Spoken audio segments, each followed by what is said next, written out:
Hey everybody, welcome back to our podcast. This is Murder with My Husband. I'm Payton Moreland. And I'm Garrett Moreland. And he's the husband. And I'm the husband. We just want to say hi to everyone. If you are here from TikTok, hi. We love you all. Thank you for joining in.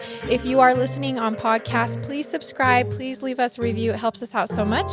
And if you are here on YouTube, please turn on notifications and follow us, and also leave a comment. We try to reply to all of our comments. We love talking with you guys, so thank you for commenting. We are going to just jump right into it today. Garrett, what is your 10 seconds? My 10 seconds. Well, I bought a barbecue. Oh, he did. Or a grill, barbecue, whatever you want to call it. Yeah. Peyton and I were discussing whether it's called a barbecue or a grill last time. Yeah. Anyways, we bought one. Yeah, we did. We haven't set it up yet, though. It's still just in our garage. Actually, because the people who delivered it were supposed to set it up, True. But then they said they couldn't. And I'm like, well, now that means we have to set it up, and we're not very good at that stuff. So we'll see how it goes. Maybe we'll video it for you guys. I don't know what happened. Lowe's brought it, said, free delivery and setup. So they knocked on our door. He came out with the grill, and he said, hey, I have to put this in your garage. And I asked him about setup, and he said, we can't do that. And so, anyways, that's what happened. Yeah. It was so confusing. So, yeah, now we have to try to set up the grill. So we're going to do it. We'll be fine. We'll figure it out. Okay, so our case this week was suggested by Michelle Ruth. Her Instagram is Michelle_Ruth_. So thank you, Michelle, for sending this in. Our sources are a YouTube channel called Unique True Crime Obsessed, handsacrossthebay.org, and today.com. Our episode this week takes place in Clearwater, Florida, which is a beautiful city along the coast in the United States with stunning beaches. It's the middle of the night on January 23rd, 2012. A girl named Serena Tolson is hanging out with her friend, whose name is Israel, at a local park. While sitting on a picnic table, they hear a scream. And they kind of sit there and are like, well, it's like 3 a.m., so that was a little weird. And then they hear another scream. So they both begin running towards the scream because it kind of sounded like someone was being hurt. It wasn't like a scary scream. It was more like someone was needing help. And so that's why they went towards, if you're wondering why they ran towards a scream in the middle of the night, because I probably wouldn't have done that. And the scene they came across was gruesome. A man was on top of a woman in the middle of the street, stabbing her over and over again at 3 a.m. What? Serena runs up and yells for the man to stop. She yells, you're killing her, stop. Israel runs up and pushes the man off of the victim. And the man then gets up and runs over to his car and opens the door. Oh, no. Serena begins calling the cops at this point. Call for medical emergency. Hello, Darren? What's going on? Oh, he's trying to stop. This man just stabbed a woman to death in the street. So the man that walked back to his car, when he walked back, he actually was getting a bigger knife out. And then he walked back to the victim and stabbed the woman again. And at this point, Israel and Serena are kind of backing off the scene because they feel threatened and they feel in danger. They had already tried to push this man off. He obviously wasn't backing up. So all they could do was call the cops and kind of safely distance themselves. But both of them heard this stab, this final fatal stab, and she's actually on the phone with the 911 operator when this happens, and you hear it happen, and then you hear her freak out. So we're going to play that for you now. Man, what's going on?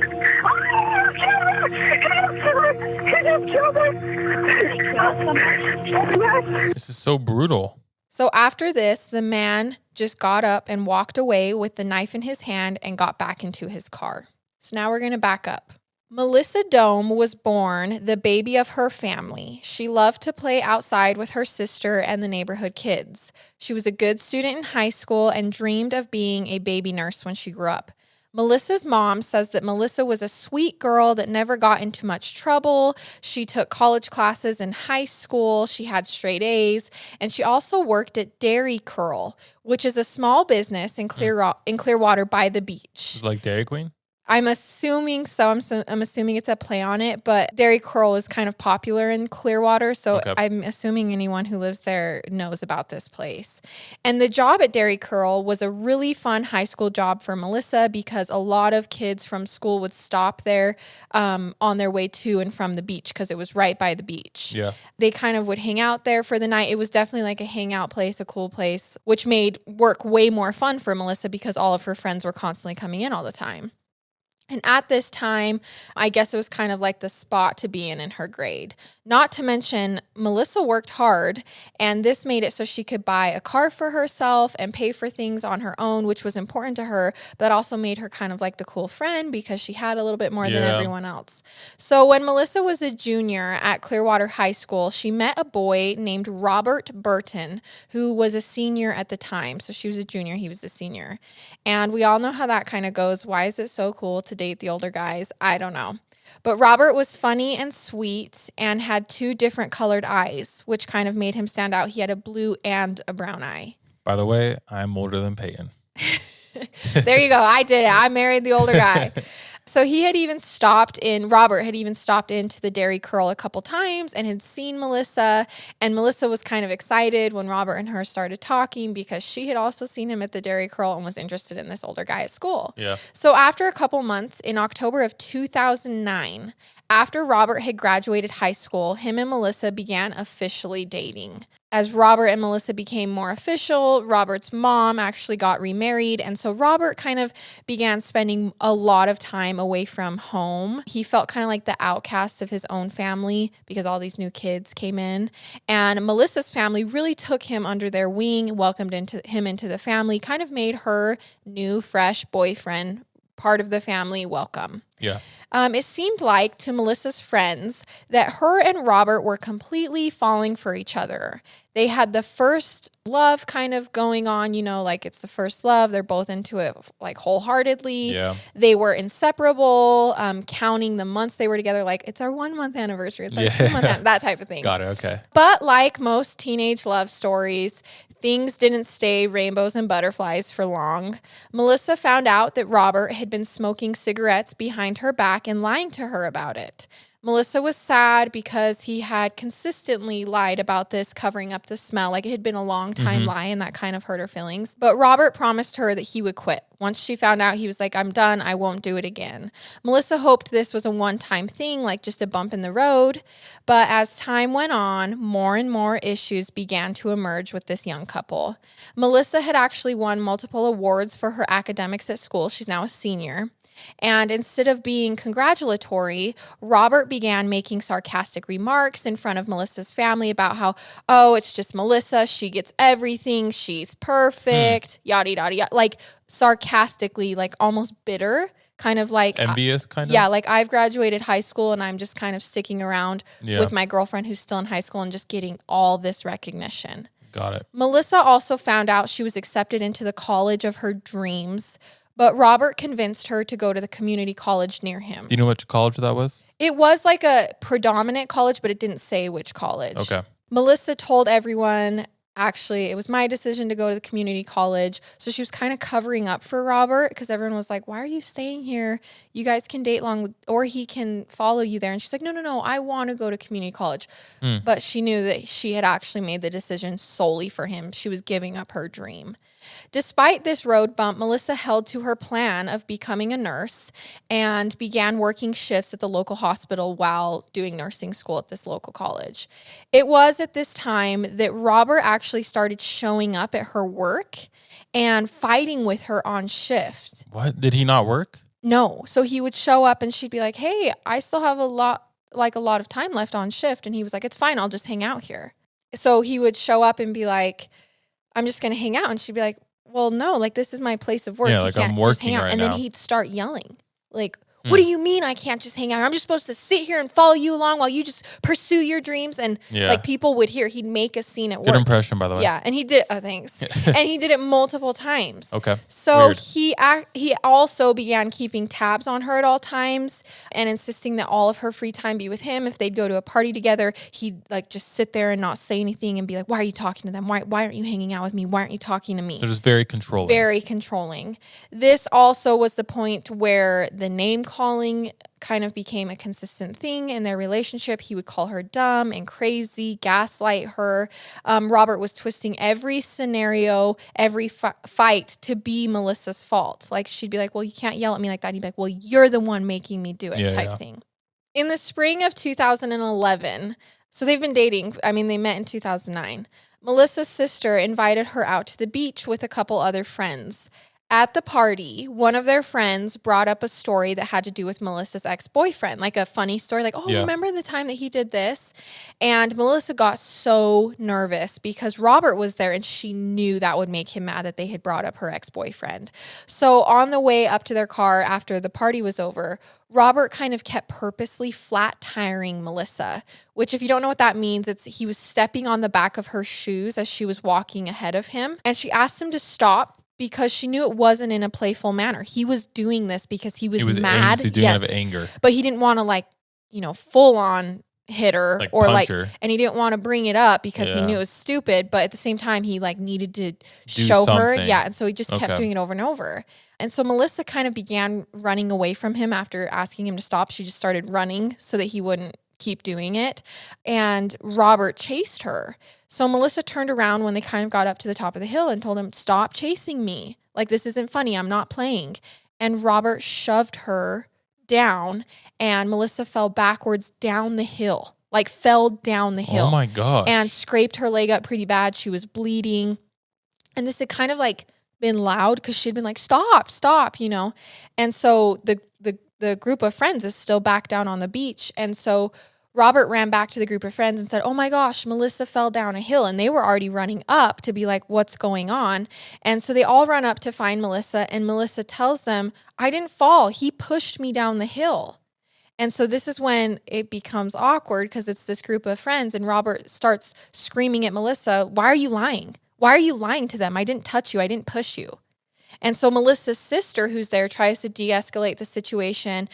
She just says, "Guys, stop. I will take Melissa home. Robert, you just leave." That's so intense. Yeah, you don't need to fight. That would be really awkward. It's awkward. And so people don't know what to say. And they're like, "You don't need to sit here and fight. I'll just take her home and you just leave." Obviously, this is not a good situation right now. Melissa tried to stay away from Robert after he pushed her down the hill that day, but Robert began threatening suicide. "If you leave me, I will kill myself." And so oh my gosh. Melissa couldn't leave. Obviously, Melissa's family did not want her seeing Robert anymore after her sister came home and was like, "Hey, I think he pushed her down the hill." Yeah. And they were not happy that he had physically hurt her, but after only a few weeks, Melissa and Robert were back together. So it was a pretty toxic relationship. Very.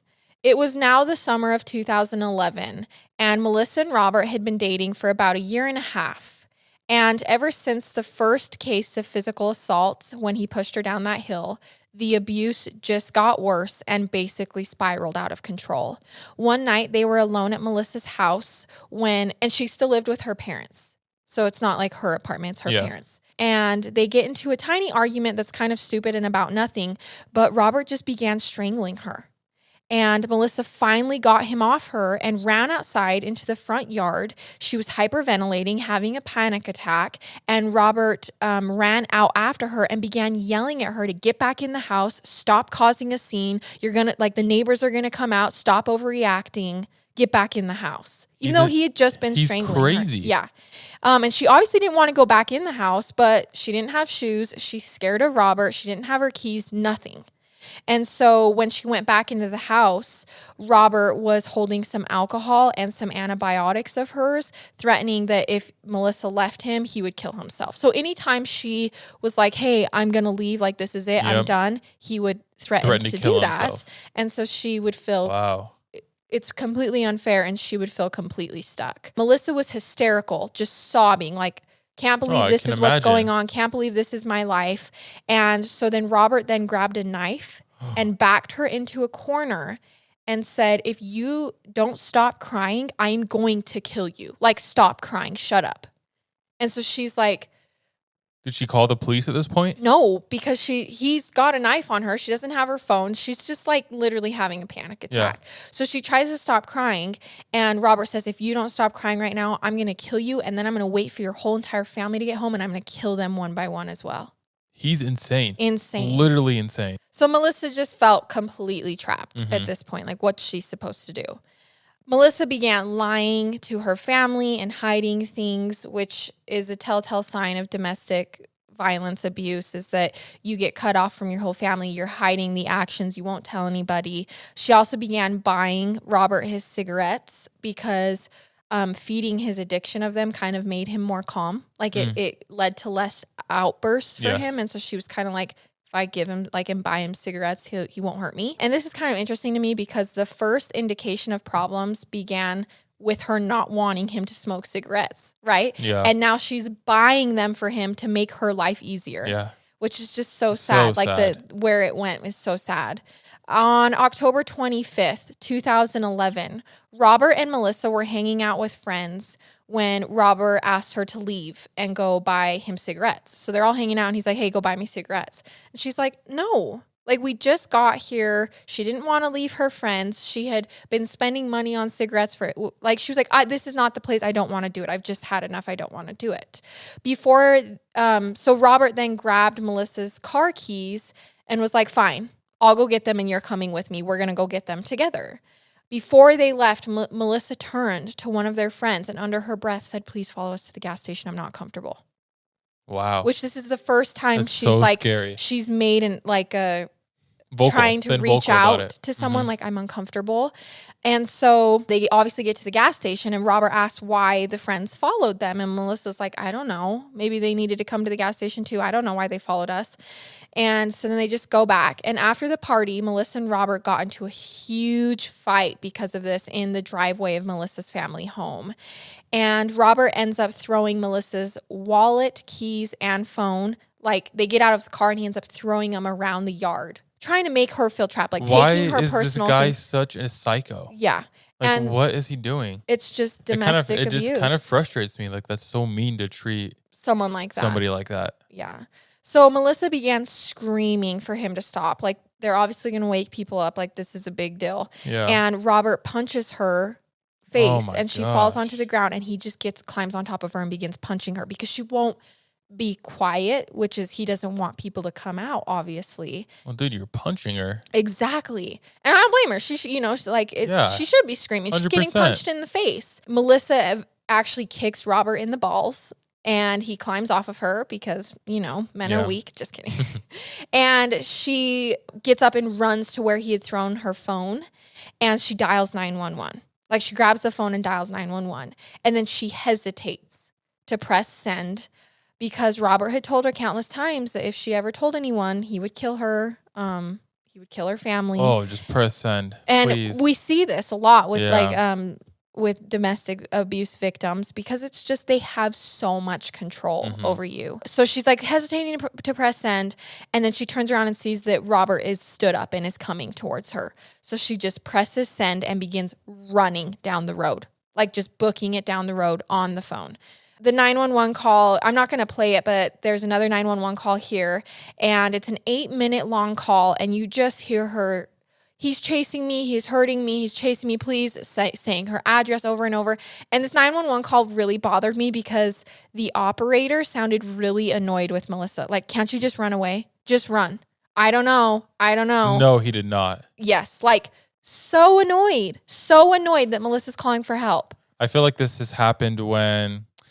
What's the story we did with the survivor that was in the trash? Mom in the trash, mom and in they're the just like, trash? we can't hear you. And she's like Yeah. almost dead of hypothermia. Yeah. Yeah. And Melissa even says, like, are the police close? Like, she's running. She's like, are the police close? And the operator goes, you literally just called me 2 minutes ago. What do you mean, are the police close?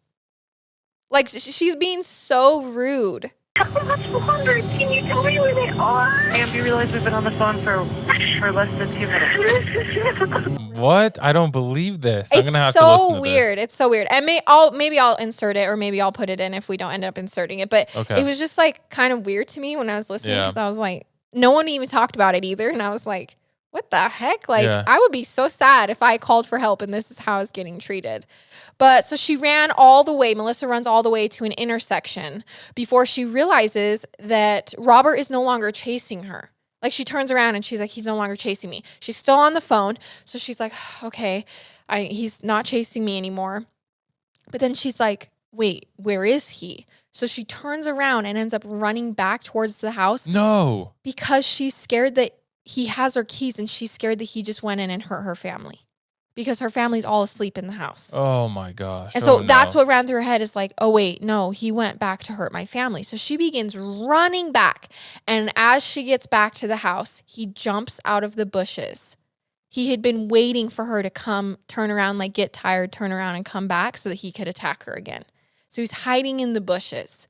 And as she runs by, he jumps out of the bushes. But as soon as he wraps his arms around her, the police pull up. Like, they were okay, on good. the street. They pull up. They obviously see him, like, hurting her. He's wrapped his arms around her. He's not being nice. They're struggling. And the police pull up. He lets go of her. Melissa runs to the police. And Robert looks at her and says, you called the police? Are you seriously doing this to me? This guy is the. Are like, you seriously doing this to me? Yeah. He's 100%. I mean, the whole time he's just been gaslighting her, Yes. manipulating her. Oh, yes. So So sad. sad. So the police arrest Robert, and they take Melissa into her mom's house, and they wake her up, and they explain about domestic violence. Keep in mind, Melissa's mom thought everything had been better since he pushed her down the hill that one time. So she's like completely taken aback. And they explain, listen, you can't go back to him or we will see you again. Yeah. Like, they don't stop. He's not going to stop hurting you. He's not going to stop beating you. So if you go back to him, this will not be the last time we're here. Yeah. And she's like, I know. So Robert was charged with domestic battery, which is a misdemeanor charge. The next morning, Robert called Melissa from jail to come pick him up. Did she do it? No, she's like, I'm not coming to pick you up. Oh. On January 23rd, Robert had a court date. Later that night, in the middle of the night, Melissa was woken up by a call from Robert. She ignored the call because they were broken up at this point. Like, he got arrested and she was like, I'm done. I'm not talking to you. We're broken up. Yeah. And so she's like, why is he calling me in the middle of the night? She knew he had his court date that day, but she's like, if anything, he shouldn't be calling me. That's what the court date was for. Uh-huh. And so she ignores the call, but he just kept on calling. Melissa answers and told him, you're not supposed to be calling me. Like, we're not supposed to be talking. And he says, I love you. I just want to tell you I love you. And I know I'm not supposed to be near you, but can I come by and get one last hug? Like, can I get some closure? Our relationship was long. Don't do it. Like, can I just come by and get a hug? He says, I'll leave you alone forever if you just let me come by and say goodbye. He was crying, talking about closure, all this. So Melissa agrees. No. She's like, okay. Yeah. She grabs her phone, her keys, and some pepper spray and goes outside. Now, it kind of seems like he was already at the house because the way the story was told, it was like she grabbed her keys, went out, and then boom, he's there. Okay. And so I'm kind of like, was he calling from outside, right? I don't know for sure, but that's kind of what I was feeling was happening. Yeah. Melissa notices when she walks out that Robert was dressed up, but it was the middle of the night. So it was dark. Like, why is he wearing fancier clothes than he normally does? Like, she's been dating this guy forever. She knows him. So Robert walks up and just immediately puts his arms around her. They're in the middle of the street, executing that promised hug. So why is she in the middle of the street? Why isn't she on her doorstep or by her house? He just pulled up and parked in the street. Okay. Yeah. And while his arms were wrapped around Melissa, she heard like a click sound. Oh, no. And now, do you remember at the beginning of the story? Yep. They walked up. He was stabbing a woman in the middle of the street. Yep. So now we're caught up. Got it. The 911 call happened. We obviously know that Robert had a knife behind her back, lured her to come out to give one last goodbye hug. He literally wrapped his arms around her and began stabbing her. And then the witnesses came up and watched him kill her. So after Robert stabbed Melissa, he left her for dead. Police showed up to the area because Israel and Serena had called the cops, our two witnesses, and they found Melissa's body.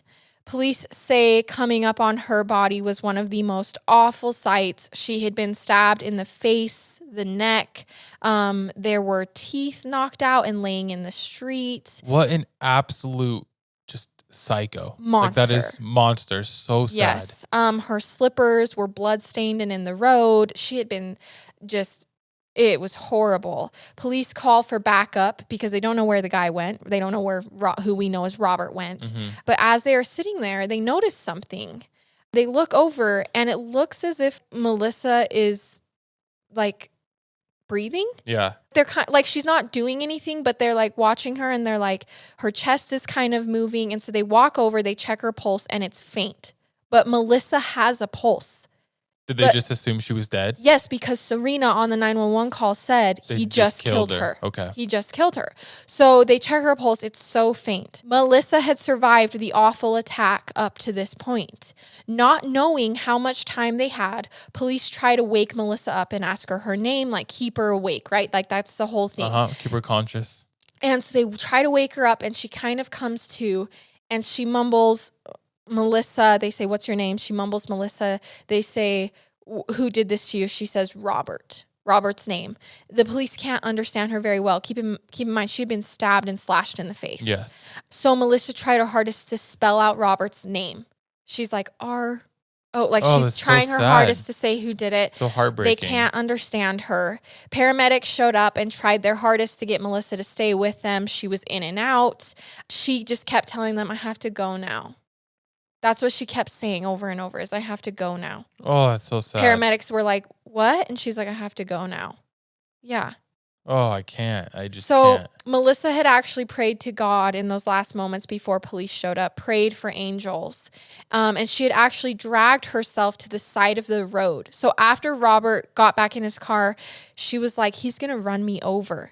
So she used her arms to drag herself over to the side of the road, which is why police kind of had a hard time finding her at first. Mm-hmm. She was literally a warrior. Yeah. She's almost dead. And she's like, I've got to get over so he doesn't run me over with the car. So both Serena and Israel, the two witnesses from the park that came up on the attack, identified Robert's picture. Because after they figured out who the victim was, they were like, this is her boyfriend. We've been called here before. So they get a picture of Robert. They walk over. They show it to Serena and Israel. And they're like, oh, yeah, that's the guy. Police frantically wake up Melissa's mom and, tell her the news. She ran outside and tried to talk to Melissa before they took her away, but police didn't want Melissa's mom to see her like that. That's how badly damaged her face was. I feel like we don't have time. Get he's her to the hospital. The reason she hasn't gone yet is because a helicopter was being called in. Oh, so they were flighting her, yeah, because that's how bad of the situation it was. Yeah. A helicopter was called in by a fireman named Cameron Hill, and he had responded to the scene and he knew this girl needed rushed to the hospital. He was like, we don't have time to drive. Even if it's the middle of the night, we've got to get her in the helicopter. When Cameron saw Melissa, he was so sad for her. I mean, she was mangled. She didn't look good. He needed her to survive. He had a feeling that he would see Melissa again and that she would survive. During the flight, it's only 6 minutes long. Melissa was non-responsive. They lost her. They were running out of time.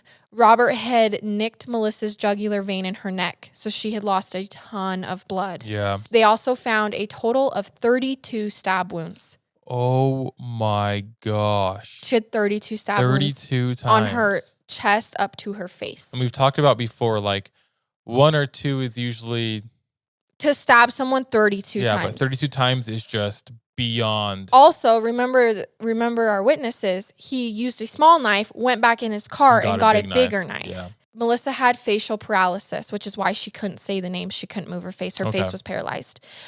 She also had a fractured skull. Her nose was broken. Her jaw was broken. And a lot of her teeth were knocked out. She had no pulse upon arrival to the hospital due to lack of blood. They needed to stop the bleeding, and they also needed to restock her blood because she had lost so much. According to Hands Across the Bay, Melissa flatlined 4 times in the ER. That's a lot. And she also suffered a stroke at the ER. Okay. They attempted resuscitation over and over again, and eventually Melissa came to. She survived. They found Robert the next day after he crashed his pickup truck into a convenience store because he had passed out at the wheel after taking pills and attempting to take his own life. Oh my gosh, this whole story is just insane. I can't believe she survived. I know. Robert was taken to the hospital and immediately confessed to what he did to Melissa. This is when police told Robert, well, Robert, Melissa actually survived. What did he do? He was talking the whole time like she was dead, and he just sat there blank stare. He had no idea. No idea that she survived the attack.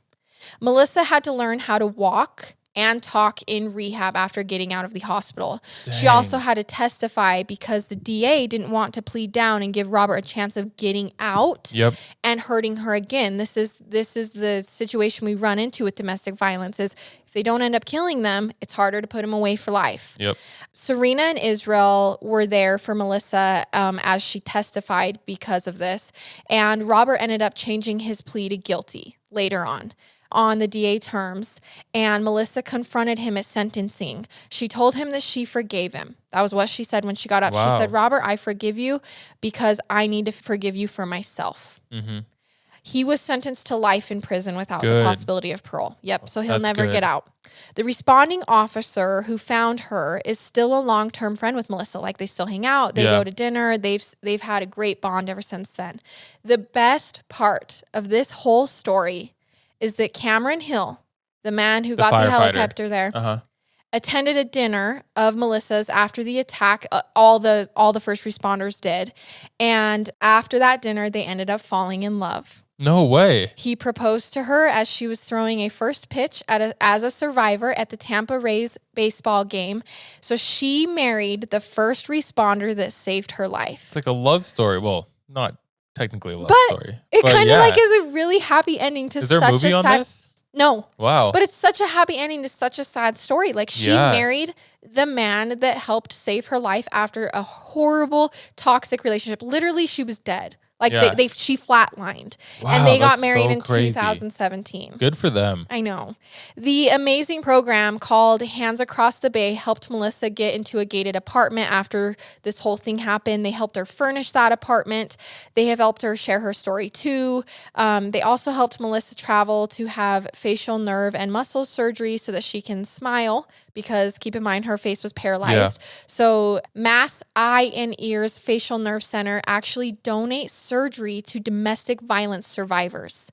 And so they helped her get her smile back. So shout out to them. That's awesome that they do this. Melissa is now an advocate and stands against domestic violence full time. This is what she does for her job. She often thinks, why did she live? Like, why of all the domestic violence victims did she get the one to live? But she knows and says it's her duty to share her story and help other women who might be suffering, which is why we're sharing her story today. Yeah. That is it. That is the case of Melissa Dohme. Oh, man, that's so just crazy. Yeah. It's kind of frustrating. Like, what a psycho. Yeah. Like, that's just so messed up that you could do that to another human being. Domestic violence. It's just the most dangerous. It was just domestic violence in its craziest form. He went there to kill her. He had multiple weapons. They found him in his truck. And not just shoot her. Like, he went there he stabbed her 32 times. Stabbed her. Ugh. So nuts. Literally knocked her teeth. Okay, yeah, we went through everything that happened to her. But if you or someone you love are going through domestic violence, call the National Domestic Abuse Hotline at 1-800-799-7233. I'm so sad that this is a thing that happens. And if you need help, please, I know it's hard. Please get help. Please reach out. I know it's hard, but you deserve more. Okay, thank you so much for listening to this week's episode. A reminder, if you are on YouTube, please subscribe, please turn on notifications, and please comment and interact with our videos. That helps us so much. Also, we will post all of the imagery and graphics that go along with this case on our social media. That's Murder with My Husband across basically all platforms. We just want to thank you so much for being here and for supporting our podcast. We love you guys so much, and we will see you next week for another episode. I love it. And I hate it. Goodbye.